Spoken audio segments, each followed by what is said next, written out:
My wife Alana and I were at an upscale restaurant when I noticed my oldest and best friend approaching our table. I quickly whispered this to my wife. "Terrence Landis is coming here. Remember I told you that he was my best friend since second grade?" "This is true, but be very careful with him. He is a big lover of women." "Fortunately, I should be safe," Alana answered quietly. "Isn't he that friend of yours who is very rich?" I nodded to my wife and stood up to shake Terrence's hand. He hugged me tightly, like a bear. It was a little awkward in such a public setting. "Tim, damn glad to see you again. It's been a long time since we spent time together," Terrence stated, slowly looking Alana from head to tits, lingering on her impressive breasts. "May I assume this is your charming wife, Alana? I was in Singapore when you married her, but I sent a gift. Hope you enjoyed it." "You're the friend who sent Tim that new pickup truck, aren't you?" Alana exclaimed, standing up and holding out her arms for a hug. "Alana, this is my best friend Terrence," I managed as he politely but firmly pulled me aside to embrace Alana in his arms. "Terrence, meet my wife, Alana. I told her a lot about you. You never mentioned that he was so tall and handsome," Alana quickly pointed out, hugging Terrence longer than I thought was appropriate for a married woman. "What brings you to Daytona, Terrence?" "I just bought a condominium in the Dunes, and I'm renovating it. I'm renting a room at a local hotel and just came in for dinner alone." "You bought a condominium in the Dunes and are renovating it? They are practically brand new." "I can't imagine what could be changed there," Alana answered. "I heard that the price of the smallest one starts at more than $1 million. "It's true," Terrence agreed. "However, their bedrooms are small. They seem tight to me. Fortunately, there was a free penthouse and I bought it. I'll paint it and replace the furniture." It was obvious to me that Terrence was doing everything he could to impress Alana. He always knew how to determine what interests a woman and immediately caught her main interest. Alana was an extremely mercantile girl. I had a decent income and more than a few dollars saved, but Alana seemed determined to send us to the poorhouse. We were celebrating our 3rd anniversary, but she seemed to ignore me in favor of Terrence. It was so obvious that some of the visitors looked in my direction with obvious sympathy. "Looks like the waiter is bringing our food, Alana. We should take our seats and eat while it's still hot," I reasoned, thinking that we could focus on each other again. Alana didn't dispute anything I said, but she upped the ante just by looking at our steaks. "Terrence, you should join us. Tim always speaks so kindly of you and I wish I could get to know you better. My husband's best friend is my friend too. I hate to intrude on a romantic dinner," Terrence began as I nodded in understanding. "Nonsense," Alana immediately intervened. "Waiter, Terrence will join us for dinner. Could you set the table for him? Thank you very much." The waiter turned on his heels and went in search. In less than a minute, Terrence was sitting at our table and monopolizing the conversation. I managed to win a game of solitaire on my phone while he and Alana discussed anything and everything. I largely ignored their conversation until I heard Alana address me. "Tim, we have 2 free rooms. Why don't we ask Terrence to stay with us? You 2 guys could continue to make up for lost time. Terrence will have the opportunity to sample home cooking. His apartment will be finished in about a week. This will not be an imposition at all." I was stunned by Alana's statement. Did she think Terrence would like her cooking? I had no doubt that she would order very expensive takeout from very nice restaurants and then serve it on her best china. Knowing Terrence as I did, I was pretty sure he'd be dining at the Y by the end of the week, except that it would please any connoisseur of fine cuisine. My first wife, Helen, died after 22 years of marriage. He and Terrence were great friends, but I never worried about them acting inappropriately. Helen was as reliable and devoted as a wife could be. Unfortunately, she died of a sudden heart attack 5 years ago. I grieved for over a year before I met Alana at a charity event. She was 11 years younger than me, but it didn't seem to matter to her. Soon I proposed to her, and we were married for 3 years. This was Alana's second marriage. She divorced her first husband after she caught him cheating, or so she claimed. The only thing I wouldn't do is cheat on my wife. It just wasn't in me, and Alana knew it. It seemed like it didn't take much convincing on Alana's part to convince Terrence to stay with us, other than the significant amount of cleavage she showed as she leaned towards him to hang on his every word. Naturally, Terrence didn't have to get up early in the morning to go to work. This curse is for those of us who don't have millions of dollars in the bank.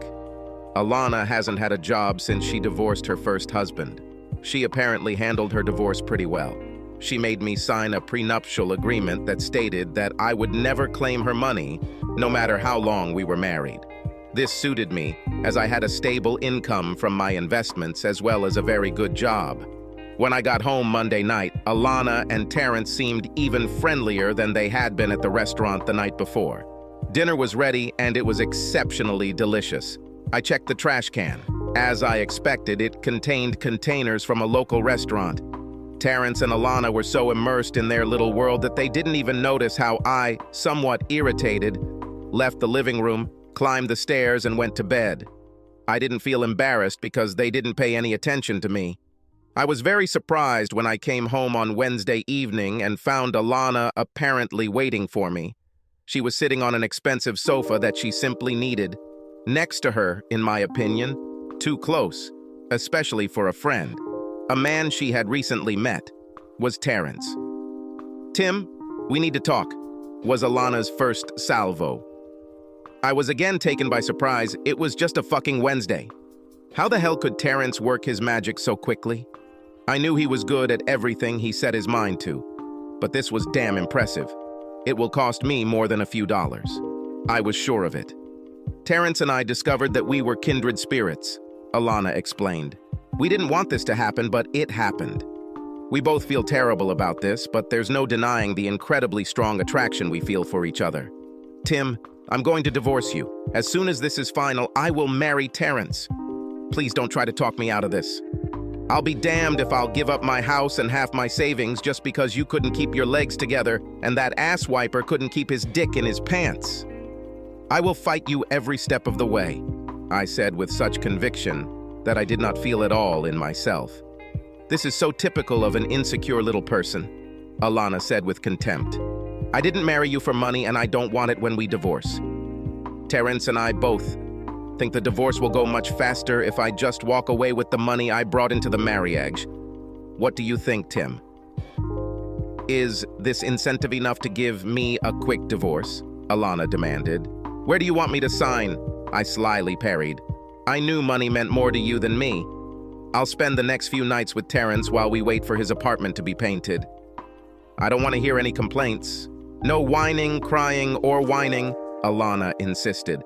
I simply nodded, turned, and walked into the nearest tavern.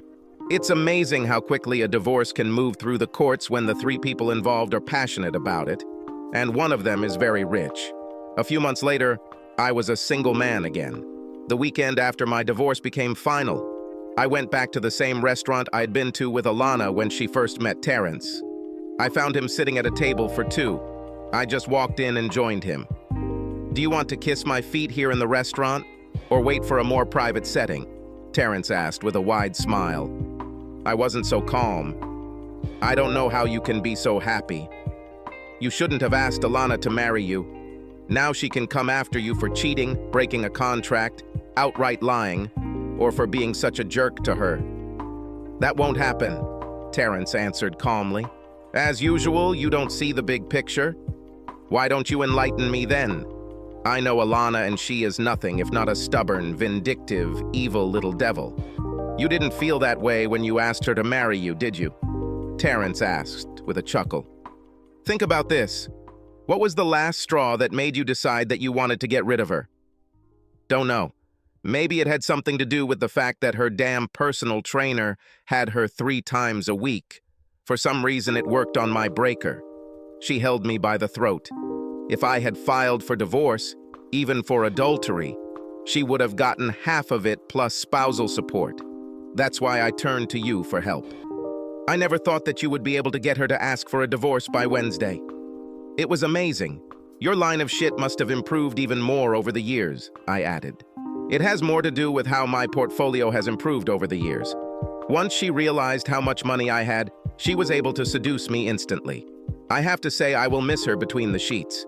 Having sex with your wife was one of the brightest moments of my life, Terrence admitted joyfully. It was this special talent of hers that pulled me into this story, I answered seriously. You did a great job freeing me from that money-grubbing bitch, but why don't you care anymore about how she'll take it when you left her without ever getting married? She can figure out the whole plan. She may be a whore, but she's smart.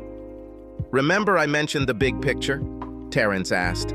As an engagement gift, I gave Alana a weekend at the Ritz, with a spa day included. You're an idiot, I spat at him. Didn't I tell you that Alana's stud, the personal trainer, is now a massage therapist at the Ritz? She could have bumped into him. What are you saying? I ordered it for her when I was designing the spa, Terrence admitted. Last night I decided to visit her just to see how pleased she was with my gift. Since I paid for the room, I had a key. Luckily, my phone was preset for video. No wonder I found her extremely happy with my gift. Was she with him? Do you have a video? Did she cheat on you? I dealt with it by slowly getting my thoughts in order. You must have been very upset, perhaps angry enough to break off the engagement.